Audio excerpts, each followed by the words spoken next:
Am I too obsessed? Right now, RC crawling is my happy place. When life gets heavy, I like to think about what additional mods I can make to my rigs, and that lifts me up. That is the purpose of all hobbies, right? As long as you're having fun, it doesn't matter how deeply or how shallow you immerse yourself into whatever healthy hobby you enjoy. For me, I like to think about every tenth of a millimeter and every nut and bolt, which is probably why I became a mechanical engineer. Having said that, I hope you enjoy the Three Brothers RC Beekeeper ESC Teardown Round 2. On this channel, we look at the science behind our grown-up toys. Am I a little too obsessed? Maybe, but this is a good activity, so why not? If you're wondering what the heck I'm doing here, be sure to watch this first video and then you'll have some context into what I'm doing here. This is the new Three Brothers RC Yellow Jacket ESC that I've rewired and repackaged, more conducive to my placement, but I think it can be a little bit better, so I'm going to take another stab at it. And hopefully you'll learn a couple interesting things along the way. I'm working on a new axle configuration, and it's going to be based partially on a deluxe axle, the SS Deluxe model, and I want to put my ESC right here on top of the servo. Now the reason being is the more weight you can put on your axle, generally the better. If you look at the highest performing crawlers, Super Class and 22 Pro Class, they have all the weight on the axles, including the motors. They're what's called an MOA, a motor on axle. So most of the weight is on the axles and there's almost nothing sitting on the chassis. So if you follow this logic, the more weight you put on your axles, the less weight you have on your chassis, which means the less work your suspension has to do, and the less important and the less critical your shock tuning and linkage geometry becomes. Think on that for a bit. I'm sure there will be people who disagree. Nevertheless, I'm going to put as much weight as I can on the axle, which means this servo is attached to this carbon plate attached to the front axle, and I want my ESC to be right here. And the challenge is that this is a little bit wider than I wanted it to be. Part of it is because the wires are bulging out, and part of it is from this marine shrink wrap that I used, which is really thick. Now I highly recommend this marine shrink wrap for batteries. Once it's shrunk, it's over 1 millimeter thick, and it provides some really good protection for your batteries. So I have a video on that, how to protect your batteries with marine shrink wrap. I highly recommend that video as well. But I think for this application, it's thicker than it needs to be. I don't really need the protection on the ESC, and it's taking up more thickness than necessary. Also, it traps heat, which we'll talk about in a minute. And one of the main reasons I wanted this is because this shrink wrap has a mild adhesive on the inside. So the shrink wrap actually sticks to the bottom of the ESC, and when you're using double-sided tape to hold this onto your chassis or servo or whatever, then it anchors more solidly. Because you've got your shrink wrap somewhat adhered to the bottom of the ESC, it doesn't pull apart and it doesn't pull away and stretch, so it stays a little bit more solidly in place. But I'm going to address that in a different way. Let me start by cutting off my beautiful work and starting over to some degree.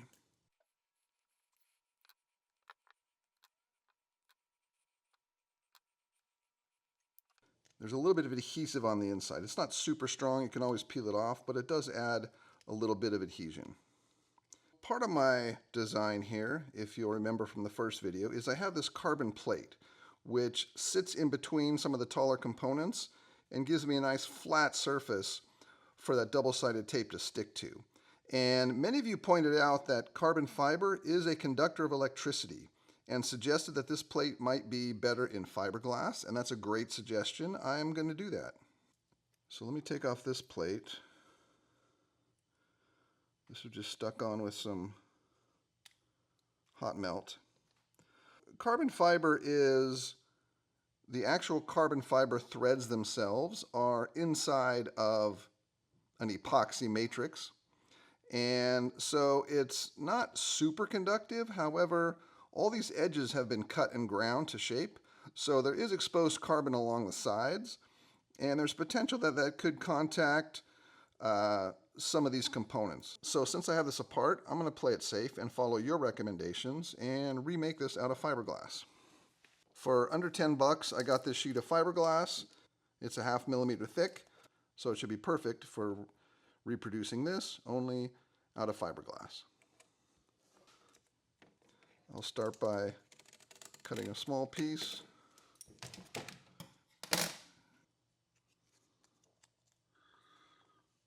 Then I'll simply trace this.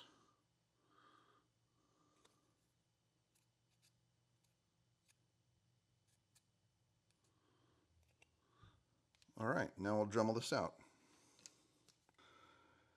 Now the other thing I want to do is package these wires in a little bit tighter. And previously I cut the heatsink a little bit narrower and also filed a groove right here for one of the cables to sit in. But after discussing with Three Brothers RC, if you're doing a purely crawler application with really low crawler gearing, I'm talking 75:1 or lower. My vehicle has 75 in the front, 95 in the rear, if I remember correctly. So Three Brothers RC told me that the heatsink really isn't necessary. So I can take that off altogether. And right here is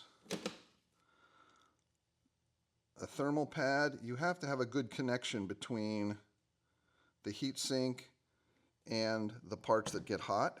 So you can't just set these on, you can't just set these together. You need to have some sort of thermal conduit. Usually it's in the shape of putty in between the two. So I'm going to get rid of this altogether. But if I'm being honest, I'm not sure I'm 100% comfortable running no heatsink whatsoever and having all these critical components exposed. So I'm going to add a heatsink back on, but I'm going to add a really small one.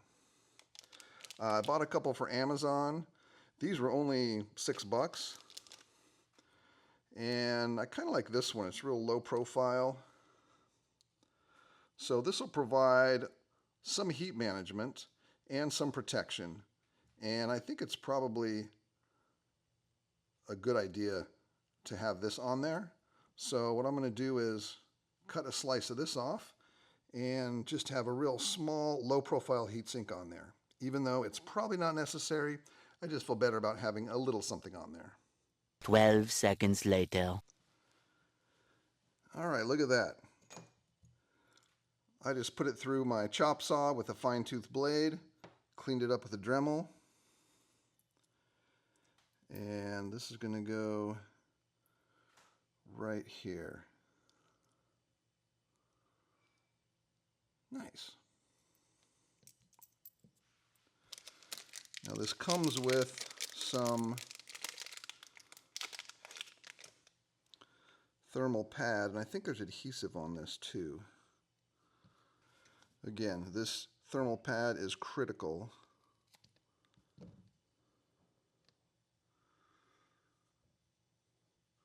Yeah, so there's an adhesive side. Maybe both sides are adhesive. Okay, so there's adhesive.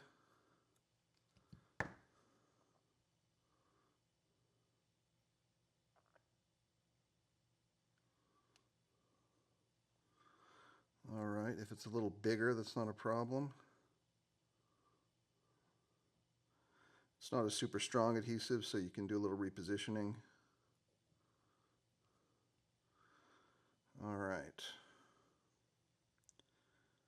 Now, peel off the other side. Okay. I'm going to set this right in here. Set this right in here. Then you want to squish it down so it makes good, firm contact to all the parts. All right. Could be centered a little better.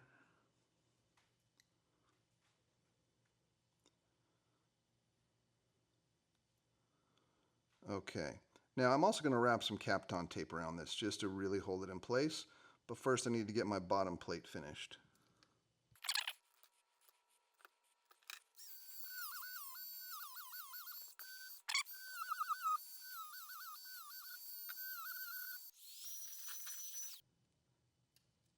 Alright, so now I'm going to stick this on with a little bit of hot melt. This is very common in consumer electronics.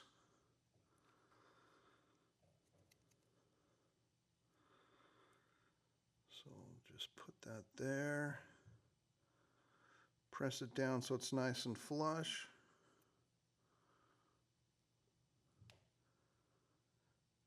Alright, that's beautiful. Nice.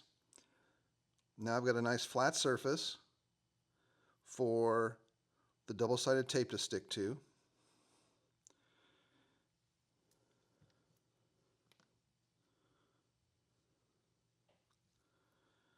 And I'm going to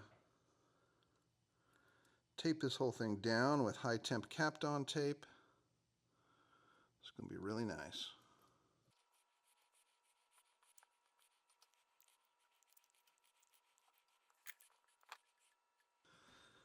All right, check that out. Super low profile mini heatsink. Nice. Now what I got to do is I'm probably going to resolder these wires so they lay flat over the top of this heatsink.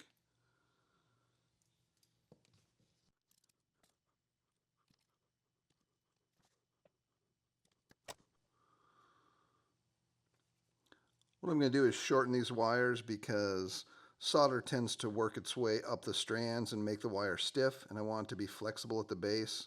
So I'm just going to start fresh here.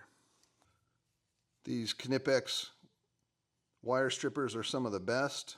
Pretty much any Knipex pliers you get are going to be top of the line.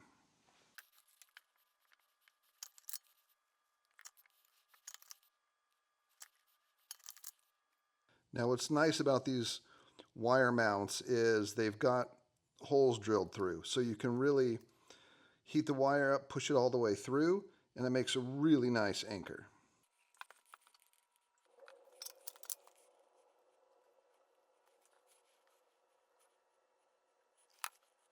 All right, that really looks good. Very compact in this direction. Now I'll put on a piece of shrink wrap, but there's maybe two more things I want to do first. I want to put a piece of electrical tape this way just to reduce any chance of shorts coming in from this exposed edge of the PCB. Okay, so that'll protect that just a little bit. And then the other thing I want to do is put some adhesive tape on the inside. I'm going to use this really thin double-sided tape. This is usually called carpet tape. It's really thin. And the reason being is I want the inside of the shrink wrap to stick to the ESC so that I have a positive connection when I tape it down to the servo. I don't want that shrink wrap lifting up and pulling away and this being wobbly. So I'm going to take a piece of this, stick right here. Now this stuff is really sticky. All right. And before I do the shrink wrap,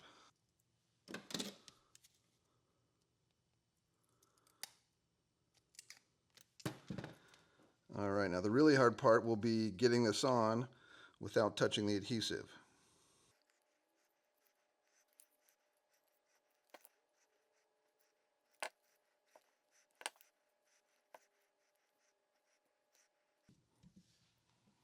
All right, let's see how it looks. Again, I'm using a real thin shrink wrap instead of that thicker marine stuff because, again, my entire goal was to pinch this down as much as possible.